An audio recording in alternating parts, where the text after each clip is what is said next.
quand un tableau, une veine plaît aux collectionneurs, ils vous incitent, n'est-ce pas, à aller dans ce sens-là, parce que le marché est bon. Alors, il a toujours résisté à ça.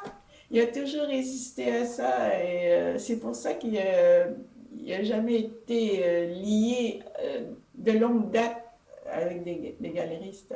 Il a toujours aimé avoir sa liberté pour pouvoir s'exprimer selon à sa façon, n'est-ce pas? Sans entrave. Donc, le legs, au fond, s'est fait entre le décès de Madeleine en 2010 et s'est concrétisé l'année dernière, en 2012. Mais nous, en fait, on traite ce matériel, qui est gigantesque, là, depuis, au fond, 2 ans. Donc, l'apporter ici et l'inventorier, etc. Donc, c'est énorme, hein, vous l'avez compris. Alors, il faut comprendre que quand on reçoit un legs, comme le legs de Madeleine Paulsen-Pellin, exceptionnel, c'est un moment unique pour un musée de faire avancer la réflexion. Là, Evelyne, là, où est-ce que le stock particulier à Pellin? En fait, c'est environ l'entièreté de la réserve ici. Tout le meuble qui se retrouve ici sont des œuvres de Pellin. Les archives, il y a plusieurs archives qui se retrouvent de ce côté-là, donc tout le fonds d'archives, parce que oui, il y avait le fonds d'œuvres d'art qu'on a eu, que Mme Pellin a constaté, mais il y a aussi tous les archives, donc les photographies, les découpures de journaux, les inventaires de l'artiste aussi, qu'il a fait avec Madeleine. Mais ça, c'est pas courant d'avoir autant de matériel sur un artiste. Non, parce que là, c'est on a exceptionnel, exceptionnel. Ouais. Le type d'interprétation de paysage, de photographie, je crois que c'est Mia in classe ici. Oui, c'est en plein ça. C'est Mia et Klaus, deux grands photographes québécois. Puis le plus drôle, c'est que le personnage de droite ressemble à Alfred, puis le personnage de gauche ressemble à une des bébites qu'il a créées éventuellement.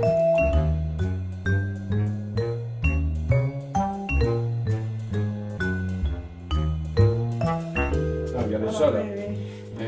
Je peux faire ça, par exemple. Vous mettez comme un chou shine ici. J'ai peut-être un peu de poussière. Hein? Tout à coup, Alfred, il dit des chaussures. Il s'est mis à s'amuser avec des chaussures, des vraies chaussures. Il y en a pour lesquelles il faisait des moules. Et puis, il faisait des montages humoristiques, tout ça. Monsieur Bata, qui avait vu ça, qui avait pris connaissance de ça, lui a commandé des souliers. Bien, vous voyez, il est au musée Bata. Donc, Bata Shoes Museum Foundation, souliers pour faire peur Au chien méchant. Parce qu'il faut savoir, de son vivant, quand même, 250 expositions qui lui ont été spécifiquement consacrées. C'est quand même du stock. Et pour ce faire, si vous voulez garder le fil de tout ça, il fallait qu'il documente lui-même. Ouais. Et en documentant lui-même, il s'assurait justement un certain contrôle. Et en ce sens-là, Madeleine était pareille. Ouais. Madeleine, après la mort d'Alfred, elle a tout suivi à la trace, les œuvres, les autorisations, les droits d'auteur, etc. Donc, ça a été comme une vestale qui a veillé sur l'œuvre d'Alfred. Pellin, Picasso, Vera da Silva, Maxen, Kandinsky. Marcoussis, Vera da Silva, Lipschitz, c'est quand même incroyable.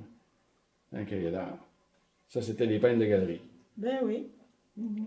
Tous des gros noms. Giacometti, Harpe, et là, là, là. Moi, j'avoue, là, j'en ai vu du Pellin, je découvre tout ça, là. J'avais jamais soupçonné que ça existait. Alors, c'est dire, quelqu'un qui est absolument pas familier avec Pellin, il va découvrir un univers complètement déjanté. Parce qu'il y a un Pellin, on s'est souvent imaginé qu'il y avait un Pellin très, très, très sérieux, le peintre, concentré, grave. Non. Pellin, c'était un homme drôle, qui aimait rigoler, qui aimait explorer, qui aimait sortir des sentiers battus.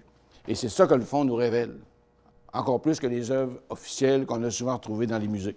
Tout ce type de classement-là, si poussé, si systématique avec le suivi, ça veut donc dire que Pellin voulait que sa mémoire soit préservée, qu'on ait l'information juste en ce qui le concerne, ce qui fait qu'avec le legs de Madeleine, eh bien, elle a rempli les vœux d'Alfred, et avec ce que Evelyne et le musée vont faire, bien là, on remplit en quelque sorte les dernières volontés de Pellin.